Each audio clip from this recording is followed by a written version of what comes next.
Hello everyone, आज हूँ तमारी साथे शेर करवा जई रही छूं दूधीना कोफ्तानी करीनी रेसिपी के जे बहुत सॉफ्ट बनीने तैयार थशे अने खाता ज मोंमां ओगળી जशे। मोटाभागना लोको दूधी खावानुं पसंद नथी करता, पण आ करी एटली टेस्टी बनीने तैयार थाय छे के जेने दूधी नथी पसंद ए पण बहु ज प्रेमथी खाशे। तो फ्रेंड्स, जो तमने मारी रेसिपी पसंद आवे तो प्लीज़ विडियोने लाइक करो અને સાથે જ આવી બીજી નવી રેસિપીને જોવા માટે ચેનલને સબસ્ક્રાઈબ કરવાનું પણ ના ભૂલશો। આ સુપર સોફ્ટ અને સુપર ટેસ્ટી દૂધીના કોફતાની કરી બનાવવા માટે આપણને જોશે દૂધી। તો મેં અહીંયા મીડિયમ સાઇઝની દૂધીને લીધી છે। તો હવે એને છોલીને તૈયાર કરી લેશું। તો મેં દૂધીને છોલીને તૈયાર કરી લીધી છે। હવે વારો આવે છે કે એને ગ્રેટ કરવાનો। તો દૂધીને મીડિયમ સાઇઝના ગ્રેટરથી જ ગ્રેટ કરો। ના વધારે મોટી ગ્રેટ કરવાની છે કે ના બહુ જ નાની એટલે કે બારીક। હું બંનેનો યુઝ કરીને ગ્રેટ કરી લઈશ જેથી બેલેન્સ થઈ જાય। બધી જ દૂધીને મેં ગ્રેટ કરીને તૈયાર કરી લીધી છે। દૂધીમાં ખૂબ જ પાણી હોય છે અને જો આમ જ યુઝ કરશું તો આપણે ઘણો બધો બેસન આની અંદર યુઝ કરવો પડશે અને દૂધીનો સ્વાદ નહીં આવે, ફક્ત બેસનનો સ્વાદ આવશે। એના માટે શું કરશો, કોઈ પણ કોટનનું કપડું લઈ લો અને બધી જ ગ્રેટ કરેલી દૂધીને આ કપડામાં લઈ લઈએ તો એને નીચોવવાનું ઘણું ઇઝી થઈ જશે। અને આ જુઓ, દૂધીમાંથી કેટલું બધું પાણી નીકળ્યું છે।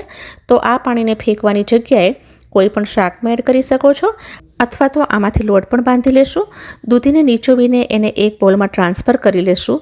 તો હવે તમે જોઈ શકો છો કે દૂધી એકદમ ડ્રાય થઈ ગઈ છે, છૂટી છૂટી થઈ ગઈ છે। તો ચલો હવે આમાં બાકીની બધી વસ્તુઓ એડ કરી લઈએ। તો સૌથી પહેલાં આમાં એડ કરશું અજમો। આ રીતે હાથેથી ક્રશ કરીને નાખશું। 1/4 ચમચી હળદરનો પાવડર નાખશું। 1 ચમચી ધાણા જીરાનો પાવડર એડ કરશું। અડધી મોટી ચમચી લાલ મરચાંનો પાવડર અથવા તો તમારી તીખાશના અનુસાર। અડધી નાની ચમચી જશે આમચૂરનો પાવડર। આ તમે જરૂરથી એડ કરશો, બહુ સરસ ટેસ્ટ આવશે। 1/4 ટીસ્પૂન કાળા મરીનો પાવડર નાખશું। થોડી કોથમીરને કટ કરીને એડ કરશું। પછી આમાં જશે બેસન। મેં 1 કપ બેસન લીધો છે, પણ આ રેસીપીને બનાવવામાં મને ટોટલ 3/4 કપ બેસનનો જ યુઝ કરવો પડ્યો છે। અને 1 ચમચી આદુ લસણની પેસ્ટ એડ કરશું, લાસ્ટમાં જ એડ કરશું। સારી રીતે બધી વસ્તુઓને મેળવી લેશું। તમને જરૂર પડે એ પ્રમાણે ધીરે ધીરે બેસનને મિક્સ કરતા જાઓ। એકસાથે વધારે બેસનને એડ નથી કરવાનો।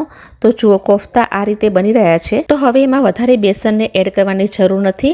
તો જ્યારે લાસ્ટમાં આપણે કોફતા ફ્રાય કરવા માટે તૈયાર હોઈએ ત્યારે આપણે એમાં મીઠું એડ કરશું। એકવાર સારી રીતે મિક્સ કરી લેશું।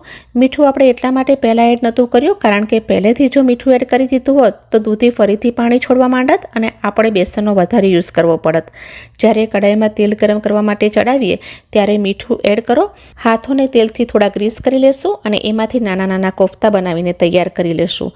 બહુ જ આરામથી આ કોફતા બનીને તૈયાર થઈ જાય છે। એવી જ રીતે બધા જ કોફતાને બનાવીને મેં રેડી કરી લીધા છે। તેલ સારું એવું ગરમ થઈ ગયું છે। તો હવે મીડિયમ હોટ તેલમાં ફ્રાય કરી લેશું। જ્યારે તમે તેલમાં કોફતા નાખો ત્યારે ગેસની ફ્લેમને મીડિયમ રાખો। તેલનું ટેમ્પરેચર પણ મીડિયમ હોટ જ હોવું જોઈએ। પછી ગેસની ફ્લેમને લો રાખીને ધીરે ધીરે એને ફ્રાય કરી લેશું। તો એ અંદરથી બિલકુલ પણ કાચા નહીં રહે અને શરૂઆતમાં એને બિલકુલ ટચ ના કરો એવું લાગે તો કેરફુલી કડાઈને થોડી હલાવી લેવાની। હવે કોફતાને અલટાવતા પલટાવતા જઈને ફ્રાય કરી લેશું। તો અહીંયા કોફતા તૈયાર છે। તો એને એક પ્લેટમાં ટ્રાન્સફર કરી લેશું। બિલકુલ પણ ફાટ્યા નથી। એક કોફતાને હું કટ કરીને પણ દેખાડું છું।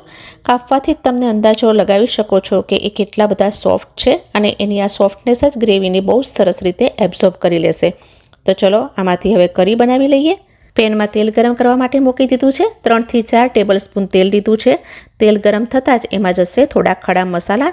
એમાં મેં લીધું છે જીરું, 2 લીલી ઇલાયચી લીધી છે, 1 તમાલપત્ર, 3 થી 4 લવિંગ, 1 નાનો તજનો ટુકડો લેશું અને આ ખડા મસાલાને તેલની અંદર નાખી દેશું। 1/4 ચમચી હિંગ એડ કરશું અને થોડીક સેકન્ડો માટે કૂક થવા દેશું। અને હવે આમાં એડ કરશું 2 સ્મોલ સાઇઝની ડુંગળી। ડુંગળીને આપણે પેસ્ટ ફોર્મમાં રાખવાની છે। હલકી કોર્સ જ રાખશું જેથી ગ્રેવીની કન્સિસ્ટન્સી સરસ આવે। 2 થી 3 મિનિટ સતત ચલાવતા રહેશું। 3 મિનિટ પછી ડુંગળી હલકી કેરેમેલાઇઝ થઈ ગઈ છે।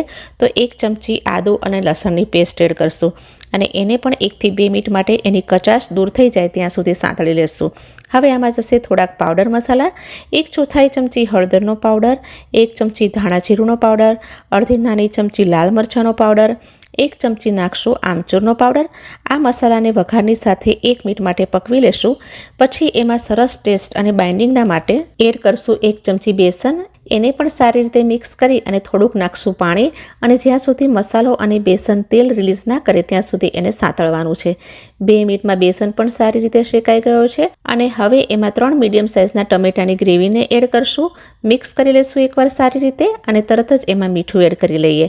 મિક્સ કરી અને કવર કરીને પેસ્ટને કૂક થવા દેશું. જો જેમ જેમ પેસ્ટ કૂક થતી જશે એમ કલર પણ ચેન્જ થતો જશે અને સાથે તેલ પણ રિલીઝ થવા માંડશે. જ્યારે પેસ્ટ સારી રીતે કૂક થઈ જાય, ગ્રેવીની કન્સિસ્ટન્સીના એકોર્ડિંગ ગરમ પાણી એડ કરશું. એક સ્લાઇટલી બોઇલ થવા માંડે એટલે એની અંદર નાખશું કસૂરી મેથી અને ગરમ મસાલો. મિક્સ કરી લઈશું એકવાર સારી રીતે, કવર કરીને એક બોઇલ આવવા દેશું. અત્યારે જ ગ્રેવીને પકવી લઈશું કારણ કે કોફતા એડ કર્યા પછી વધારે ગ્રેવીને નથી પકવવાની.